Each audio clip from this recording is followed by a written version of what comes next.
오늘 요한복음 17장 6절, 26절 말씀을 중심으로 대제사장적 기도 두 번째 말씀을 우리가 함께 나누고자 합니다. 전에 말씀드렸듯이 요한복음 17장은 예수님이 세상을 떠나시기 직전에 마지막으로 하신 기도가 이제 기록되어 있습니다. 이 기도는 제자들만이 아니라 우리 모두를 위한 기도이기 때문에 그래서 이제 대제사장적 기도다 이렇게 이제 말씀을 드렸어요. 기억나시죠? 대답을 안 하시나요? 예. 자, 지난주에는 어떤 내용이었습니까? 대제사장 기도 첫 번째 내용이 어떤 내용이었어요? 바로 하나님 아버지께 영광을 올려드리는 기도입니다. 그렇죠? 자, 하나님께 영광을 올려드리는 기도를 가장 첫 번째로 올려드리는 것을 볼 때 무엇을 알 수 있다고 했습니까? 무엇을? 예수님의 삶에 있어서 가장 우선순위가 뭐였어요? 하나님께 영광을 올려드리는 것이죠. 그래서 우리가 이제 알 수가 있습니다. 그렇다면 우리의 삶에서 가장 우선되는 것은 무엇일까요? 우리 성도님들의 삶에서 가장 우선순위는 무엇입니까? 하나님께 영광을 올려드리는 것인 줄로 믿습니다. 네. 자, 이제 6절의 마지막 절까지 오늘 우리가 읽은 이 본문에서는 이제 이 세상에 남겨두어야 될 제자들, 또 그 제자를 통해서 복음을 영접하고 성도가 되는 그 이후 모든 세대를 위한 기도의 내용이 담겨져 있습니다. 자, 주님이 이제 곧 십자가를 죽으시고 또 부활하시고 이제 승천하실 거죠. 근데 제자들은 이 세상에 남겨지게 됩니다.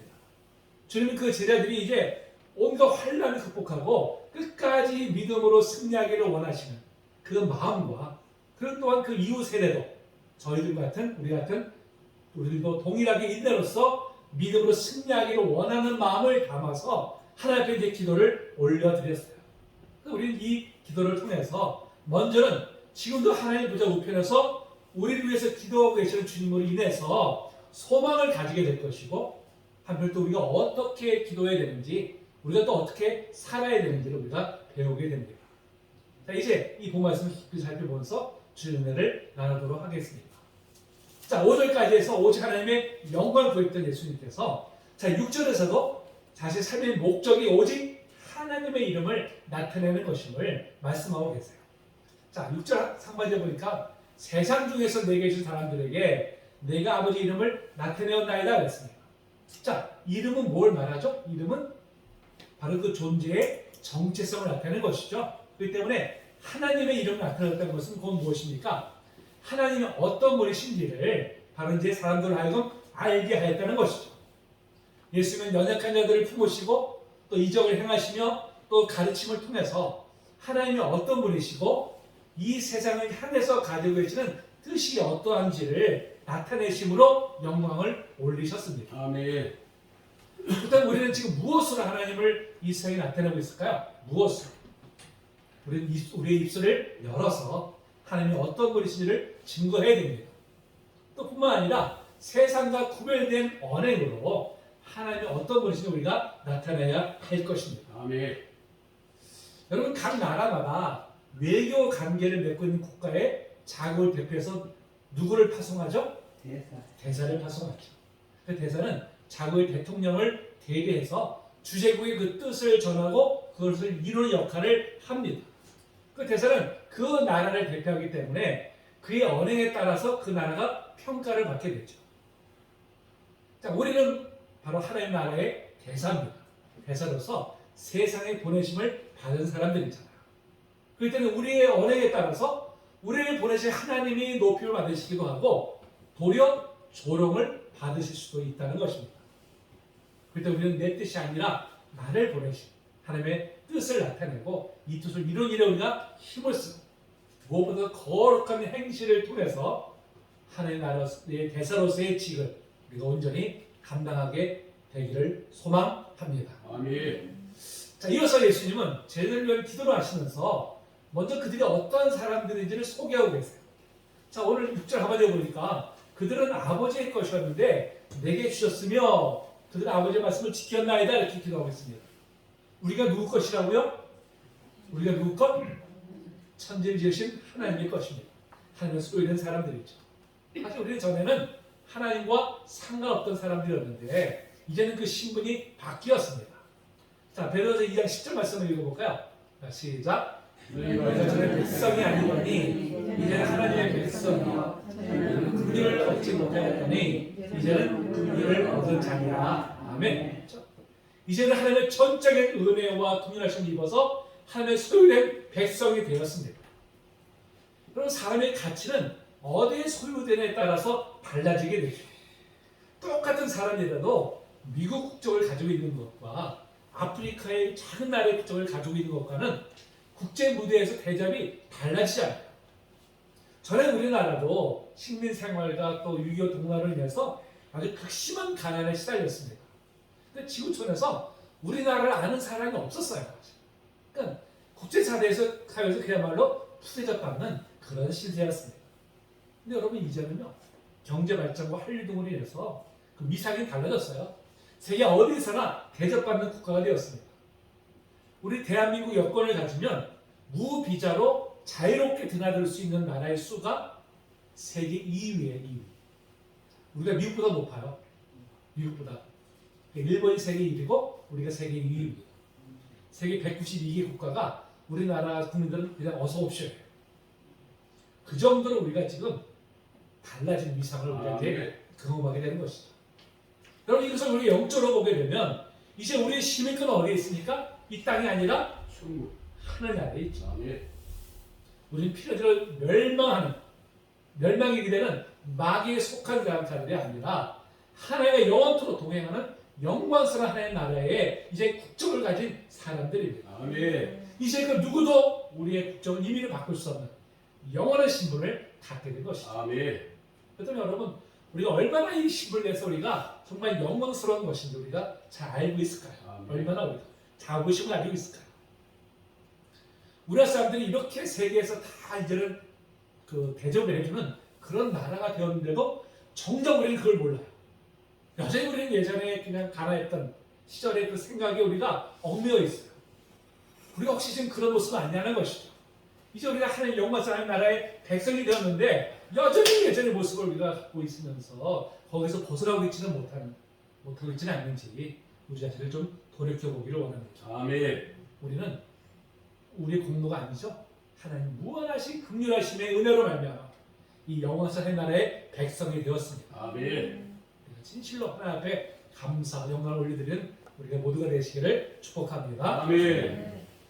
자, 예수님 또 이 기도에서 자, 제자들이 하나님의 말씀을 지켰다고 말씀하고 있어요. 자, 제자들의 모습은 어떤 모습이에요? 여전히 자신의 생각에 사로잡혀서 참 진리를 깨닫지 못하고 있었습니다. 그런데 예수님이 뭐라고 말씀하세요? 하나님의 말씀을 다 지켰다고 지금 말씀하고 있는 거예요. 왜 이렇게 말씀하는 것일까요? 무엇 때문에? 자, 지난주에도 말씀드렸듯이 자, 아직 실현되진 않았지만 확실한 미래의 일에 대해서 이미 이루어진 것처럼 표현하는 것이 히브리적 그 표현의 방식입니다. 바로 그런 방식으로 지금 이렇게 이미 이루어진 것처럼 미래의 일이지만 이미 이루어진 것처럼 그렇게 이제 표현을 하고 계신 것이죠. 예수님 비록 지금은 제자들이 하나님께서 온전히 깨닫지 못하고 있지만 훗날 성령께서 오시면 이 모든 것을 다 깨닫게 하실 것이고 제자들이 순종할 것을 이제 내다보셨죠. 그랬더니 제자들이 하나님의 말씀을 다 지켰다고 이렇게 이제 기도하신 것입니다. 자, 이런 신뢰를 10절에서만이 아니라 6절에서만이 아니라 10절에서 똑같이 표현하고 있어요. 자, 10절 한 번씩 읽어볼까요? 시작. 이것은 나 아버지의 것이요 아버지의 것은 내 것이오되 내가 그들로 말미암아 영광을 받았나이다. 아니 예수님께서 언제 제자들을 인해서 영광을 받으셨습니까? 언제? 영광은커녕 제자들이 이제 예수님께서 십자가에 지시기 위해서 예루살렘으로 올라간다고 순환을 예고하신 이 와중에도 누가 더 크냐는 문제를 놓고서는 서로 다투고 있었던 사람들이에요. 그게 제자들의 모습입니다. 그럼에도 예수님은 이미 제자들을 통해서 영광을 받으셨다고 이렇게 지금 말씀하고 있습니다. 이는 미래에 일어날 일이지만 분명히 이루어질 것을 믿는 한편으로 또한 제자들에 대한 무한한 신뢰를 보여주고 있는 것이죠. 아멘. 참 이렇게 연약한 제자들을 향한 예수님의 무한히 신뢰하시는 모습은 우리에게 정말 큰 감동을 줍니다. 우리의 자녀나 또 가족이나 다른 이들을 현재의 모습만 보면서 판단하고 때로 우리가 비난하고 정죄하곤 합니다. 그래서 우리가 흔히 사용하는 이 언어들을 보면요. 야, 너 정말 잘 될 거야. 힘내. 이런 말보다는 야, 너 그렇게 하면 되겠냐? 너 도대체 하느님마다 왜 그 모양이냐? 뭐가 되려고 그러니? 이런 말을 더 많이 사용하고 있지 않을까요? 근데 여러분, 사람은 신뢰해주는 사람을 통해서 변화되어 가고 성장해 가게 된다고 합니다. 아멘. 교육심리학 용어로 피그말리온 효과라는 것이 있어요. 피그말리온 효과가 뭐냐면 누군가의 긍정적인 기대와 관심이 동기부여가 되어서 결국 그 결과가 좋아지는 현상을 말합니다. 반대로 누군가에게 부정적인 편견을 대하고 잘 안 될 것이라고 하는 인식을 심어주면 결국 그 결과가 어떻게 되겠어요? 나쁘게 된다는 것이죠. 그래서 누군가를 성장하기를 원한다면 질책보다는 어떻게 해야 되겠어요? 격려의 말을 하는 것이 더 효과적이라고 합니다. 그러면서 우리 조상들은 참 지혜로웠어요. 어린 아이들 코를 풀어주면서 뭐라 그러죠? 흥해라 흥. 흥해라 흥 하잖아요. 일어나라. 흥 일어나는 흥이잖아요. 유머입니다. 네. 자, 하여튼 예수님은 쟤들이 긍정적으로 변화될 미래를 바라보시면서 그들을 신뢰하셨기 때문에 그들을 통해 이미 영광을 받으셨다고 이렇게 기도를 하신 것입니다. 주님은 지금도 우리를 향해서 이런 무한 신뢰를 보여주고 계세요. 우리는 때로는 연약해서 넘어지죠. 그럼에도 불구하고 우리를 향한 신뢰를 접지 않으십니다. 괜찮아. 너 반드시 다시 일어설 거야. 힘내. 이렇게 우리를 격려하여 주시죠. 아멘. 우리를 향한 주님의 이 무한한 신뢰가 우리로 하여금 다시 일어설 동력이 되는 줄로 믿습니다. 아멘. 우리는 무엇보다도 그래서 이 주님의 이 무한한 신뢰, 우리를 신뢰하시면서 여전히 인내하시면서 품어주시는 주님을 우리도 닮아야 할 줄로 믿습니다. 아멘. 여러분, 사랑이 뭘까요? 사랑. 자, 이 말씀 읽어볼까요? 고린도전서 14장 7절입니다. 시작. 모든 것을 참으며 모든 것을 믿으며 모든 것을 바라며 모든 것을 견디느니라. 아멘. 참 사랑은 이것도 신뢰하며 소망 가운데 참고 인내하는 것이라고 말씀하고 있어요.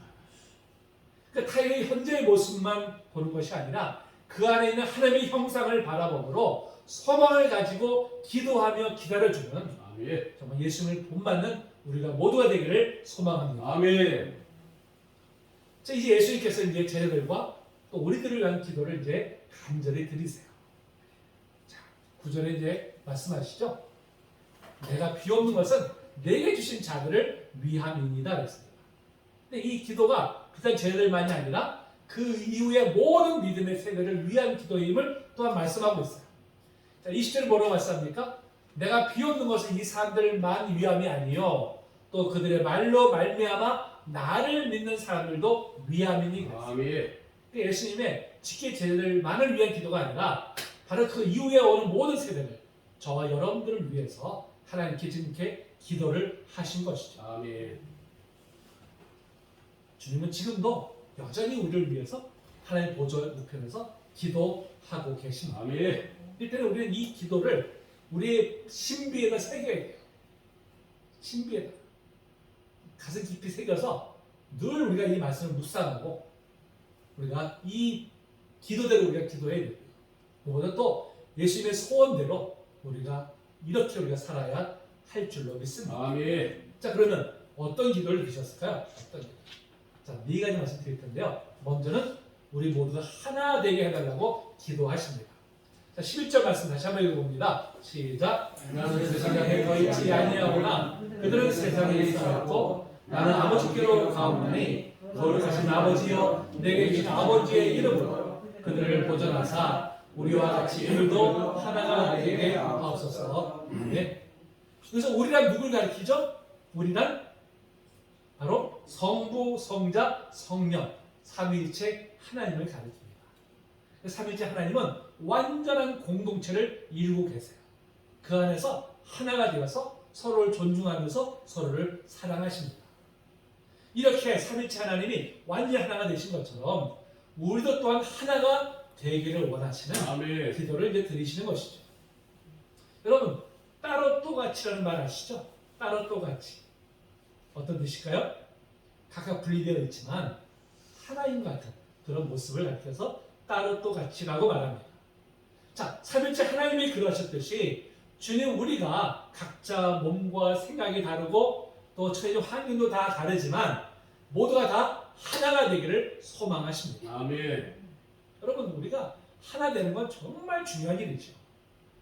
교회가 하나 되지 못하면 어떻게 될까요? 사탄과 세상을 이길 수가 없어요. 하나님의 영광을 드러낼 수가 없는 것입니다.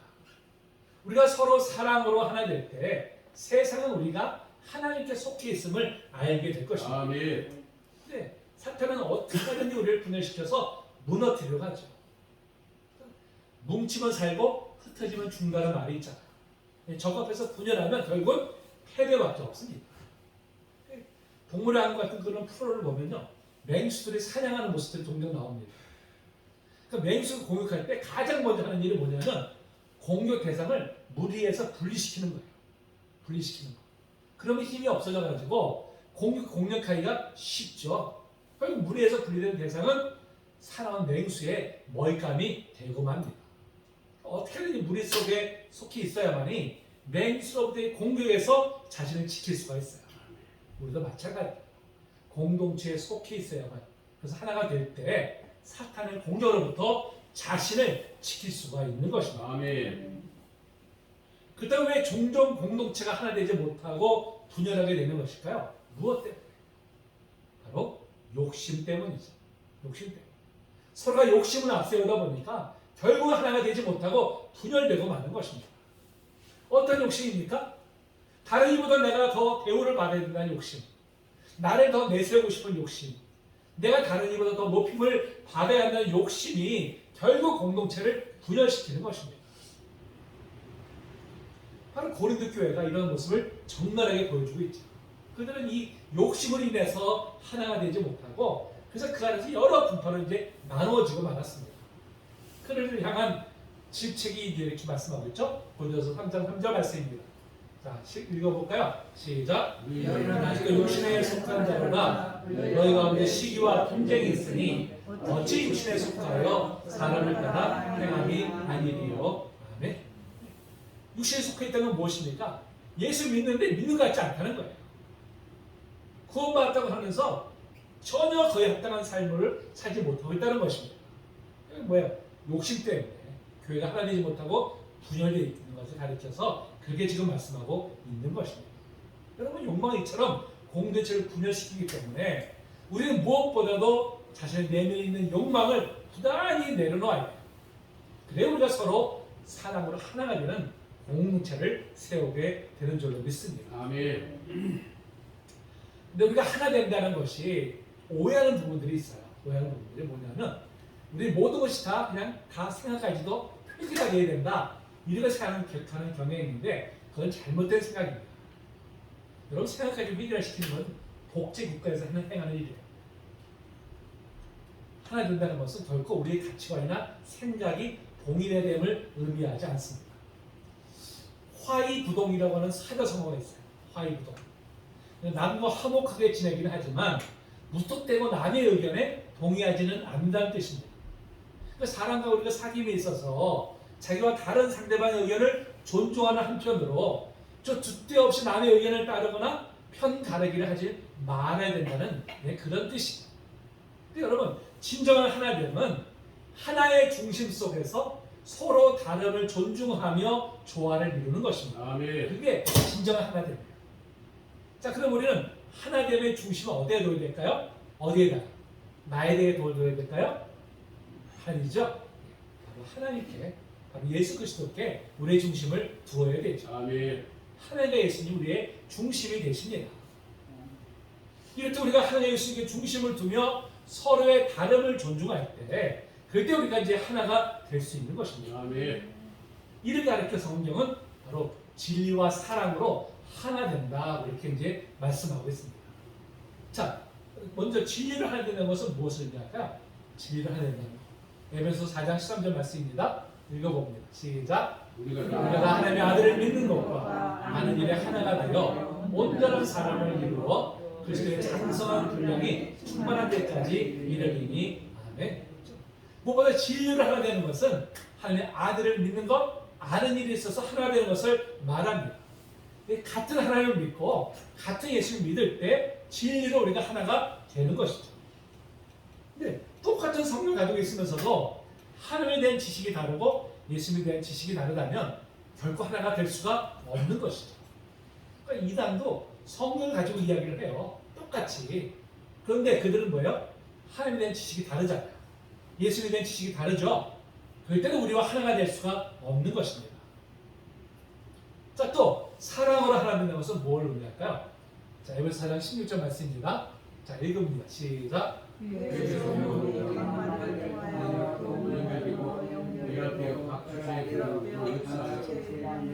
몸을 자라게 하며 사랑 안에서 스스로 세우느니라. 아멘. 자, 우리 주님 안에서 한 몸을 이루고 있는 지체들이죠. 몸을 하나로 세우기 위해서는 분열되어서 세울 수 있을까요? 될 수가 없죠. 사랑으로 서로를 세워줘야 됩니다. 서로 자기가 잘났다고 하게 되면 결코 하나가 될 수가 없어요. 남을 나보다 낮게 여기며 서로를 존중할 때, 그럴 때 비로소 교회는 하나가 될 수 있습니다. 나와 다른 것을 틀렸다고 여기며 판단할 것이 아니라 그 자체를 존중하는 것이, 그것이 바로 하나됨입니다. 우리는 나와 다르면 뭐라고 표현해요? 틀렸다고 생각하잖아요.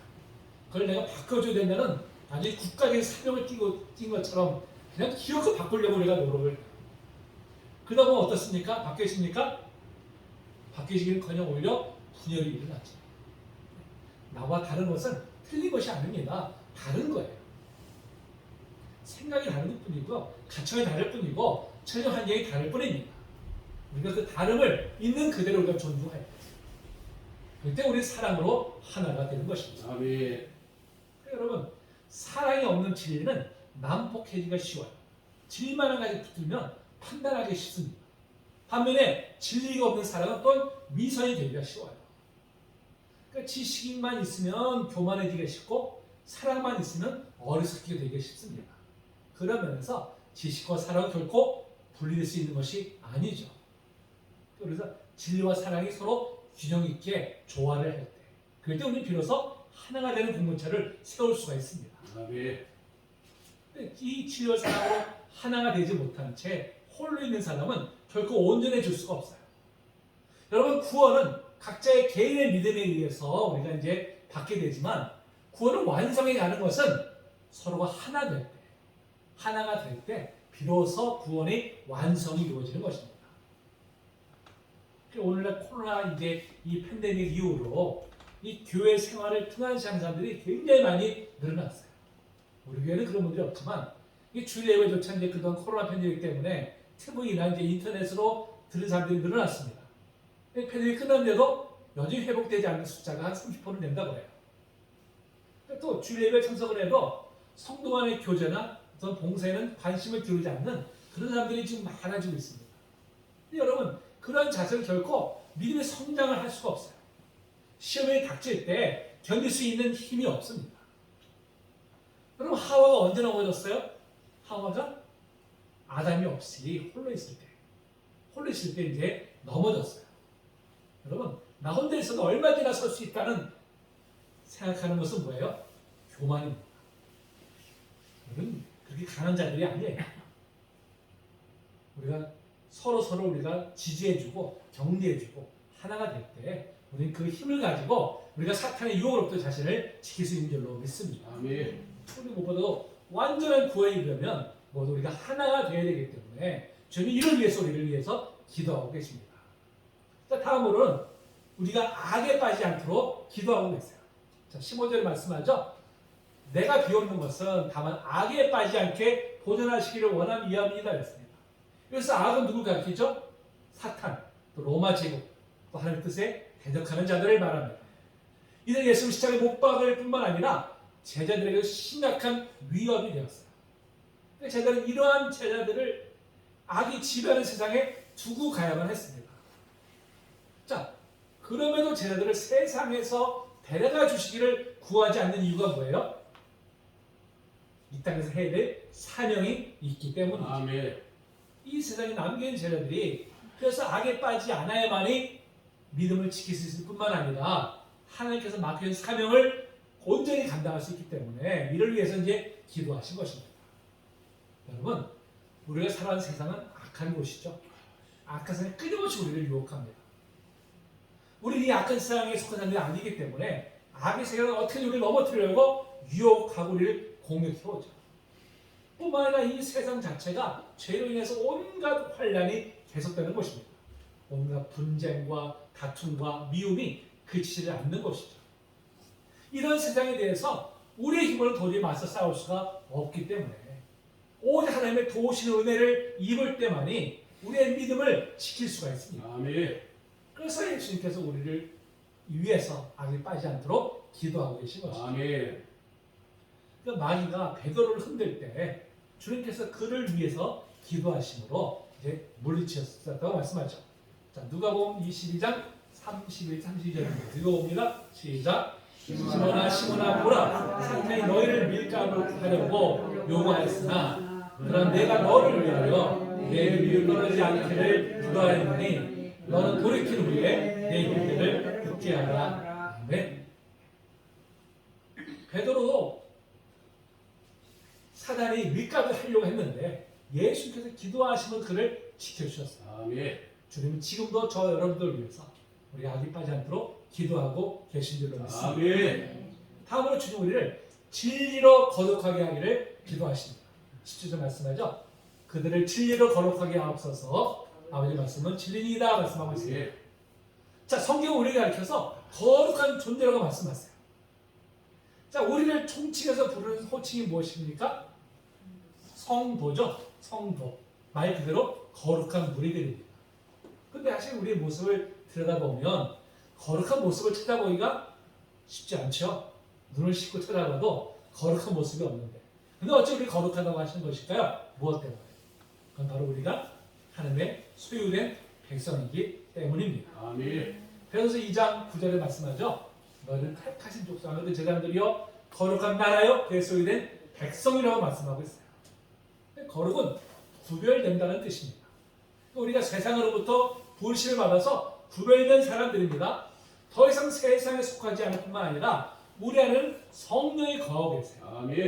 그렇기 때문에 우리가 거룩한 존재로 부르심을 받는 것입니다. 아멘. 이렇게 세상에 속하지 않고 거룩한 존재가 되었기 때문에 세상은 우리를 미워하죠. 14절에 말씀하잖아요. 세상이 그들을 미워하여 싸우니 이렇게 말씀하고 있습니다. 그러니까 세상이 우리를 미워하는 것은 바로 우리가 세상과 세상과 같지 않기 때문이죠. 세상과 이 추구하는 바가 다르고요. 가치관이 다르고 행실이 다르기 때문에 세상이 우리를 미워하는 것입니다. 그렇기 때문에 세상이 우리를 전혀 미워하지 않는다면 여러분 어디에 문제가 있는 거예요? 내 믿음에 문제가 있는 거예요. 그것은 내 믿음에 문제가 있는 것입니다.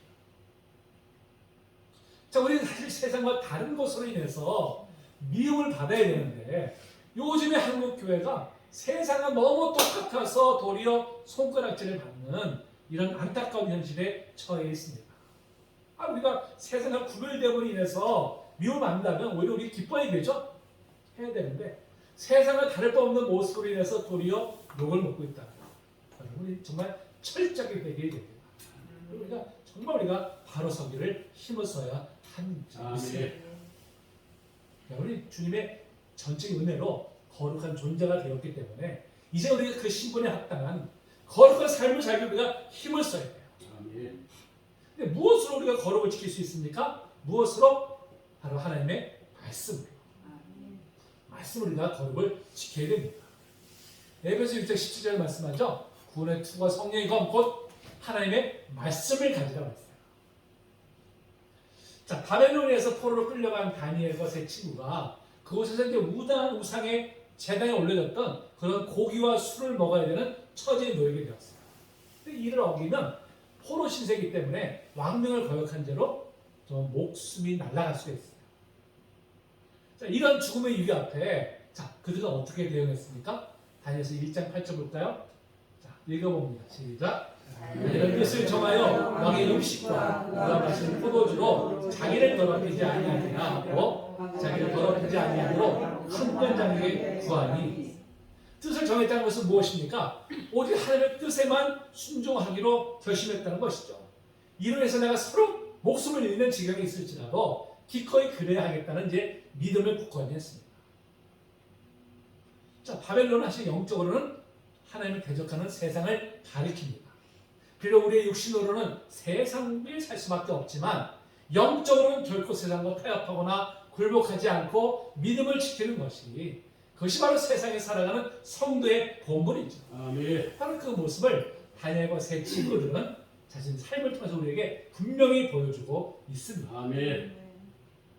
여러분, 우리 지금 어떤 모습으로 지금 우리 보여주고 있을까요? 우리의 믿음을. 다니엘과 세 친구처럼 하나님의 말씀을 붙들고 뜻을 정해서 세상을 타협하지 않고 오직 진리의 길만 걸어가기로 결심하는 우리가 모두가 되기를 소망합니다. 아멘. 자, 이제 마지막으로, 자, 주님의 영광 우리가 모두가 참여하게 해달라고 기도하십니다. 자, 24절 말씀 보니까, 자, 내게 주신 나의 영광을 그들로 보게 하시기를 원하옵나이다 말씀하고 있습니다. 예수님이 누리시는 영광, 우리가 감히 상상조차 할 수 없는 것이죠. 그 영광을 잠시나마 보여주는 곳이 어디예요? 바로 변화산 사건입니다. 그 영광이 얼마나 황홀했든지 베드로가 그 영광에 취해가지고 이렇게 말하죠. 마태복음 17장 4절 말씀입니다. 읽어봅니다. 시작. 베드로가 예수께 여쭈어 이르되 주여, 우리가 여기 있는 것이 좋사오니 만일 주께서 원하시면 내가 여기서 초막셋을 줄 때 하나는 주님을 위하여, 하나는 모세를 위하여, 하나는 엘리야를 위하여 하리이다. 너무 영광에 취해가지고 이제 자기 무슨 말 하는지처럼 모른 채 이제 취해서 이런 말을 한 것이죠. 하나님 주님께서 세상에서 하실 사명이 있기 때문에 이 영광을 뒤로하고 산 밑으로 이제 내려가셨습니다.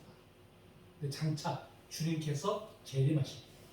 주님은 이 영광을 안고 오실 텐데 우리도 함께 누리게 하실 것입니다. 아멘. 근데 여러분, 그 영광은 우리가 아무 일도 하지 않아도 저절로 임하는 것은 결코 아닙니다.